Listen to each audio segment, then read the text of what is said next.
जय हिंद और welcome to the channel. जिसने चैनल सब्सक्राइब नहीं किया और जल्दी से जाके चैनल सब्सक्राइब कर सकता है, क्योंकि अब हम कर रहे हैं अपनी पॉलिटी की सीरीज। अब आप देखोगे कि हमने कल की वीडियो में, जो पिछली वीडियो थी, उसमें हमने पीएम के बारे में डिस्कस किया था। मैंने बताया था आर्टिकल 78 से रिलेटेड मैं तुम्हें कुछ बताऊंगा, बट यहाँ पे एक चीज हो जाओ भाई। पीडीएफ कहाँ गई?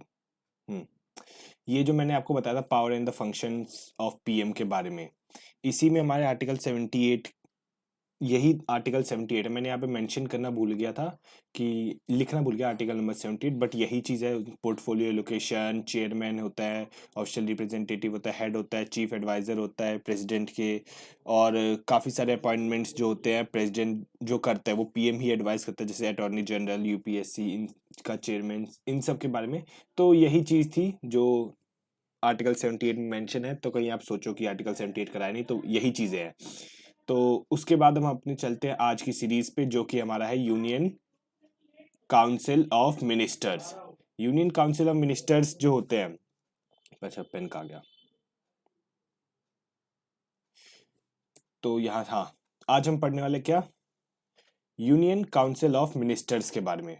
जो हम यूनियन काउंसिल ऑफ मिनिस्टर्स के बारे में बात करते हैं, उसमें जैसे कि आप देखोगे काफ़ी सारे मिनिस्टर्स इंक्लूड होते हैं। तो हम एक एक करके, मतलब हर मिनिस्टर के बारे में नहीं, जो उनसे रिलेटेड आर्टिकल्स हैं, तो मोस्टली हमें इनके बारे में 75th आर्टिकल में पता चलता है। 75th आर्टिकल के पहले प्रोविजन के अंदर जो कि कहता है prime minister shall be appointed by the president. आप कहोगे सर 75 तो पीएम के लिए भी था। हाँ, तो पीएम भी तो क्या काउंसिल ऑफ मिनिस्टर्स नहीं हो सकते क्या?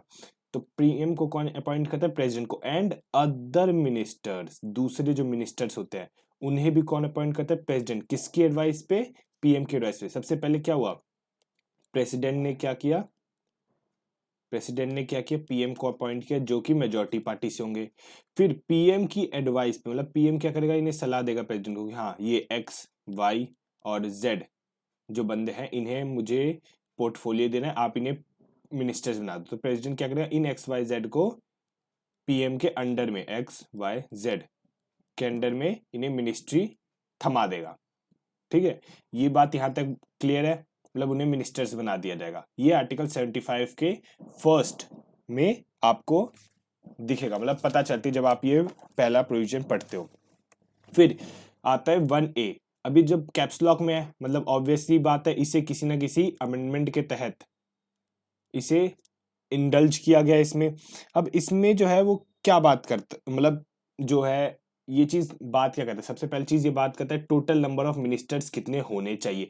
अब ऐसे तो है नहीं कि पीएम है और 1000 मिनिस्टर्स बना दिए, सबको एक एक पोर्टफोलियो दे रहे हैं, या 2000 बना दिए, किसी के पास एक पोर्टफोलियो नहीं आया, है ना, या दो दो मिनिस्टर्स एक पोर्टफोलियो में दे दी, तो ऐसा होना नहीं चाहिए।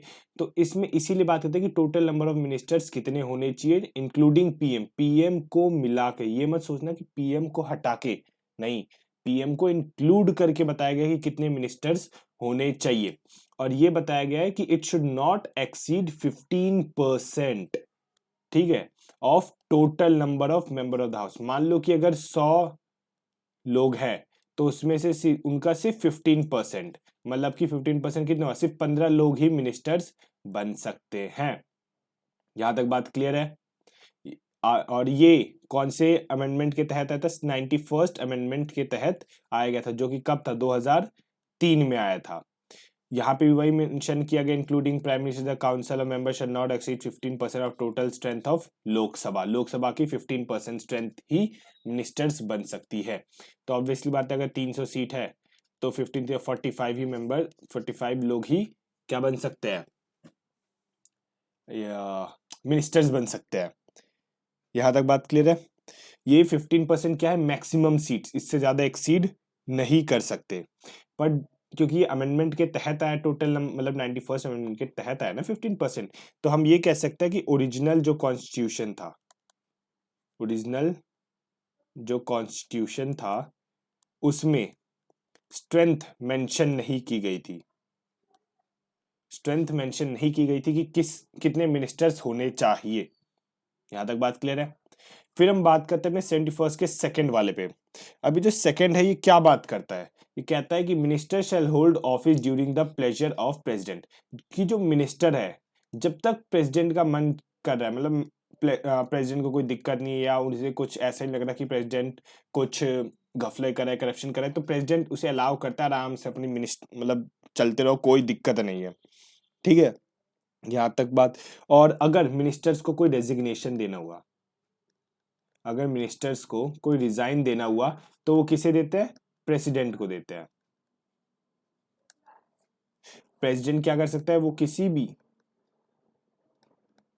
मिनिस्टर को रिमूव कर सकते हैं ओनली, बट एक और इसमें है, only on advice of PM. PM को लग रहा है कि ये मिनिस्टर ठीक से काम नहीं कर रहा है या फिर ये मिनिस्टर करप्शन या कुछ भी जो चीज काम कर रहा है और उसके खिलाफ सबूत है, तो फिर वो क्या करेंगे? प्रेसिडेंट को एडवाइस करेंगे कि सर ऐसे ऐसे मिनिस्टर है, इसे हटा दीजिए। तो प्रेसिडेंट क्या करेगा? उस मिनिस्टर को उस मिनिस्टर को हटा दिया जाएगा, मतलब उसकी मिनिस्ट्री छीन ली जाएगी। यहां तक बात क्लियर होनी चाहिए काउंसिल ऑफ मिनिस्टर से रिलेटेड। जब हम थर्ड के ऊपर चलते हैं, थर्ड हमारा क्या मेंशन करता है कि जो काउंसिल ऑफ मिनिस्टर है shall be collectively responsible for the house of people. मतलब वो council of minister he responsible होंगे किसके लिए? House of the people. House of the people कौन सी होती है? लोक सभा के लिए। इसमें कुछ ज्यादा है नहीं, यही चीज है कि वो जो मिनिस्टर होते हैं रिस्पॉन्सिबल होते हैं लोकसभा के लिए। जब हम 75 के फोर्थ पे चलते हैं, before a minister enter upon the office the president shall administer him the oath of his secrecy according to the form secretary third schedule. हाँ, थर्ड शेड्यूल क्या होता है? पीएम। हाँ, ओथ एंड अफर्मेशन की बात करता है। तो जो भी मिनिस्टर होते हैं या होती हैं, तो उन्हें कौन ओथ दिलाता है? उन्हें ओथ दिलाता है प्रेसिडेंट, दिलाते हैं प्रेसिडेंट। ठीक है, उन्हें ओथ कौन दिलाते हैं? प्रेसिडेंट उन्हें ओथ दिलाते हैं। ये 75 के थर्ड में मेंशन किया गया है उनकी ओथ से रिलेटेड। और ये थर्ड शेड्यूल इसलिए बोला क्योंकि थर्ड शेड्यूल में ओथ एंड एफर्मेशन की बात की गई है। ओथ एंड एफर्मेशन की बात की गई है, एफर्मेशन। अब 75 के फिफ्थ में क्या है? 75 के फिफ्थ में है कि minister who for a period of 6 consecutive is not a member of the house shall be expiration of case of minister. अगर मान लो कि ये मोनू है, ठीक है, वापिस हम मोनू को लेके आते हैं। मान लो ये मोनू है और ये मिनिस्टर बन सकता है बिना इलेक्शन लड़े। ठीक है, प्रेसिडेंट को लगा कि हाँ ये बंदा मिनिस्टर की काबिलियत है बट ये इलेक्शन नहीं लड़ रहा या फिर इलेक्शन में हार गया हो, बट स्टिल प्रेसिडेंट इसे मिनिस्टर बना सकते हैं। बट एक ही केस होता है, अगर जब ये मिनिस्टर बन जाता है तो इसे 6 महीने के अंदर 6 महीने के अंदर क्या करना पड़ता है? किसी भी एक हाउस का, चाहे राज्यसभा का या लोकसभा का, ठीक है, उन दोनों में से किसी एक का भी मेंबर बनना पड़ता है। अब लोकसभा का कैसे मेंबर बनेंगे? मान लो कि मोनू जो है वो रामपुर में इलेक्शन हार गया और रामपुर में किसी और दूसरी पार्टी का कोई बंदा, एबी पार्टी का कोई बंदा इलेक्शन जीत गया। अब मोनू क्या करेगा? अब मोनू कहेगा कि भाई मुझे मिनिस्टर तो बनना है। प्रेसिडेंट क्या कहते हैं, पीएम ने एडवाइस दे दिया प्रेसिडेंट को कि मोनू को मिनिस्टर बनाओ, प्रेसिडेंट ने मिनिस्टर बना दिया। अब प्रेसिडेंट ने कहा भाई तुम्हारे पास 6 महीने हैं, या तो तुम राज्यसभा का मेंबर बनो या लोकसभा का। अगर तुम 6 महीने में नहीं बन पाते तो तुमसे मिनिस्ट्री छीन ली जाएगी। अब मोनू क्या करेगा? अपने किसी एक दोस्त को जो कि इसी की पार्टी का, मान लो क्या नाम दे इसे, एनके नाम देते हो, ठीक है, एनके अगर मान लो पालम का जो है वो मिनिस्टर बने हुए हैं, ठीक है, एक एग्जाम्पल के लिए, तो मोनू कहेगा एनके भाई तुम्हें पार्टी का, तुम हट जा, तुम्हें तो मिनिस्ट्री भी नहीं मिली है, तुम एक काम करो, तुम ना रिजाइन दे दो और फिर मैं तुम्हारे एरिया पे, जो पालम वाला एरिया है, इस एरिया से इलेक्शन लड़ता हूँ और अगर मैं जीता तो मुझे मेरी मिनिस्ट्री जो है वो तो मेरे पास रहेगी ही रहेगी और मैं लोकसभा का मेंबर भी बन जाऊंगा। एनके एग्री कर जाता है, रिजाइन दे देता है, मोनू इलेक्शन लड़ता है और वो जीत जाता है और लोकसभा का मेंबर बन जाता है। तो फिर उसकी जो मिनिस्ट्री है, मोनू की जो मिनिस्ट्री है वो उसके पास ही रहती है। और राज्यसभा का अगर मेंबर बन जाता है, लोकसभा के मेंबर से उन्हें इलेक्ट करके राज्यसभा में ले आता है, तो ऑब्वियस सी बात है उनकी मिनिस्ट्री उनके पास ही रहेगी।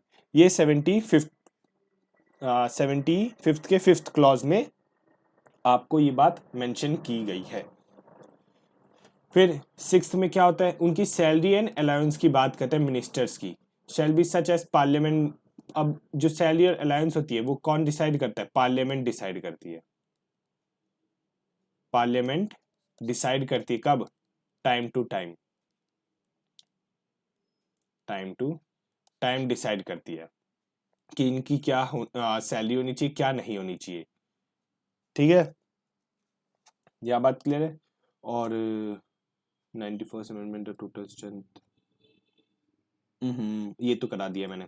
ठीक है, जब हम बात करते हैं डिप्टी पीएम की ऑफ इंडिया, डिप्टी पीएम कौन होते हैं? जो कि एक तो पीएम हो गए और उनसे जो सेकंड हेड हो गए मिनिस्टर्स के, वो कौन होते हैं? Deputy PM.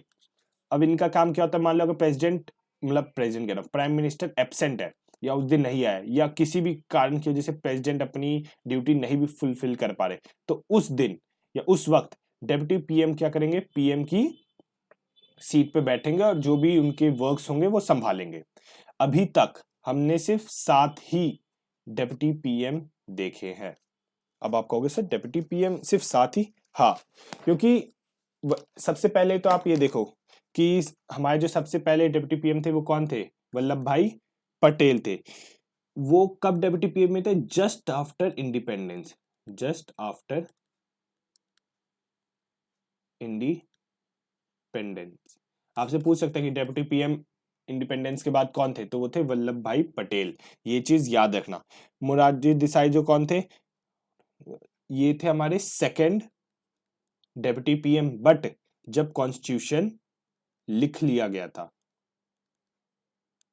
Constitution came into existence, deputy PM when, ठीक है, व्हेन की बात की गई है, कॉन्स्टिट्यूशन केम इनटू एग्जिस्टेंस, यहां तक बात क्लियर है। और देवीलाल ना 2 टाइम डेप्यूटी पीएम बने थे, चौधरी देवीलाल। कितने? 2 टाइम डेप्यूटी पीएम बने थे। यहां देख रहे हो, यहाँ पे मेंशन भी किया गया 89 से 90 1 साल, फिर 90 से 91 2 साल। ठीक है, फिर एलके मतलब लाल कृष्ण अडवाणी, मैं अडानी कह रहा हूँ ये लास्ट जो थे हमारे डेप्यूटी पीएम थे। ठीक है, यहाँ तक ही हो गया। एक वल्लभ भाई पटेल हो गया, इंडिपेंडेंस से पहले, मतलब इंडिपेंडेंस मिलते के साथ ही मोरारजी देसाई जैसी कॉन्स्टिट्यूशन बना था, चौधरी देवीलाल 2 टाइम बने थे, और एलके अडवाणी जो थे हमारे लास्ट डेप्यूटी पीएम थे। जो हम बात करते हैं कुछ मिसलिनियस की बात कर लेते हैं। इससे पहले हाँ, जो कैबिनेट जो वर्ड है, जो हम कहते हैं कैबिनेट मिनिस्टर्स, ये ओरिजिनल कॉन्स्टिट्यूशन में मेंशन नहीं था, not mention in only once in a constitution, मतलब कि ओरिजिनल कॉन्स्टिट्यूशन में मेंशन नहीं था, इसे 44th अमेंडमेंट के तहत इंक्लूड किया गया था। अब जो वर्ड कैबिनेट था वो आर्टिकल 352(3) में आपको ये दिखेगा। अब इस 352(3) में क्या कहता है कि जो प्रेसिडेंट है shall not issue proclamation unless the union cabinet communicates him in writing such as a proclamation may be issued। अब क्या हुआ था कि ये 44th अमेंडमेंट कब आया था? इमरजेंसी के बाद में। इमरजेंसी में क्या हुआ था? इमरजेंसी में जितनी पावर थी पीएम के पास चली जाती है कि नहीं? तो जब जिस टाइम पे इंदिरा गांधी ने जब इमरजेंसी लगाई थी, उनने काफी सारे 42nd अमेंडमेंट के तहत काफी सारे अमेंडमेंट किए थे।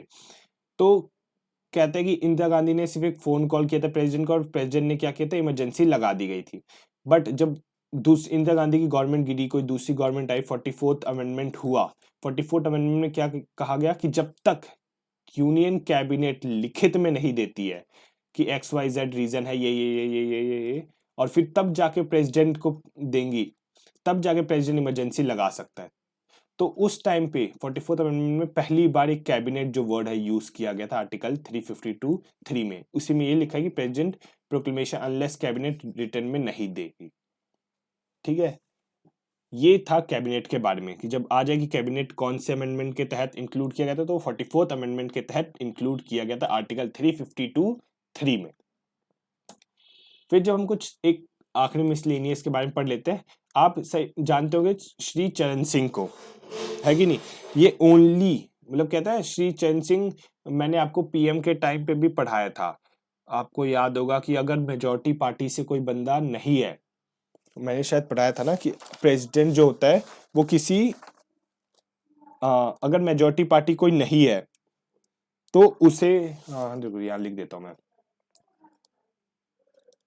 प्रेसिडेंट है, ठीक है, और प्रेसिडेंट क्या करते हैं, पीएम को अपॉइंट करते हैं, बट अगर वोट ही ऐसे पड़े हैं, ठीक है, मान लो ए को 20 मिले हैं, बी को 50 सीट मिली है और सी को 30 सीट मिली है। अब इनमें से मेजोरिटी तो किसी के पास नहीं, मेजोरिटी क्या होता है 51, मतलब 50 + 1। अब यहाँ पे 50 तो किसी के पास नहीं, तो प्रेसिडेंट क्या करते हैं, किसी भी जो, अब इनके पास सबसे ज्यादा सीट है तो इनमें से एक किसी को पीएम बना देंगे, या फिर उन्हें हाँ पीएम बना देंगे और कहेंगे कि अब तुम्हें कितना टाइम दिया जाता है, उन्हें कितना टाइम दिया जाता है, उन्हें हाँ 1 मंथ का टाइम दिया जाता है, और कहते हैं कि आपको अपनी मेजोरिटी प्रूफ करनी पड़ेगी। तो इस केस में मैंने आपको एग्जाम्पल बताया था चरण सिंह का।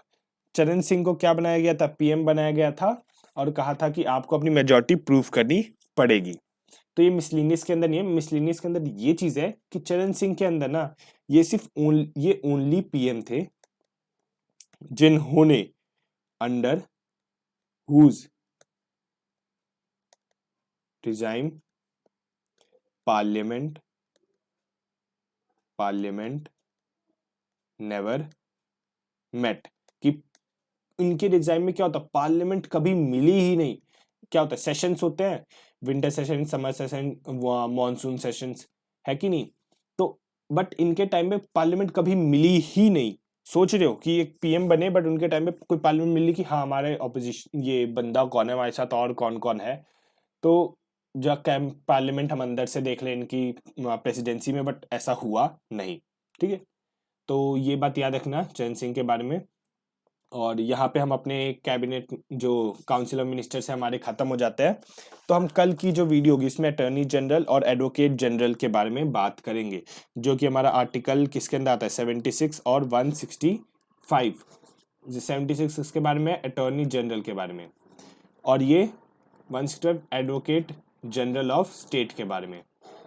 ये क्या होते हैं, इनके अंदर क्या क्या, इनके आर्टिकल्स के अंदर क्या क्या मेंशन है, ये सब अपनी अगली वीडियो में पढ़ेंगे। और आप चाहो तो ये जो पीडीएफ्स है, ये जितनी भी मैं ये बना रहा हूँ, ये सारी की सारी जो पीडीएफ्स है वो आप डाउनलोड कर सकते हो। कहाँ से, नीचे डिस्क्रिप्शन में लिंक दिया गया है, वहाँ पे एक मैंने ग्रुप बना रखा है, उस ग्रुप में सारी पीडीएफ्स मैंने सीक्वेंस वाइज डाल रखी है, तो आप जाके उन पीडीएफ्स को डाउनलोड कर सकते हो और पढ़ सकते हो, और प्रिंट आउट निकाल के जो भी मन करे आप कर लेना, ठीक है। तो आज के लिए इतना ही, यहाँ लिख देता हूँ, डाउनलोड पीडीएफ। कहाँ से, नीचे डिस्क्रिप्शन से, अरे यार डिस्क्रिप्शन से डाउनलोड कर लेना, ठीक है। अभी के लिए इतना ही, जय हिंद, शुक्रिया, और अपना ध्यान रखो, मुस्कुराते रहो।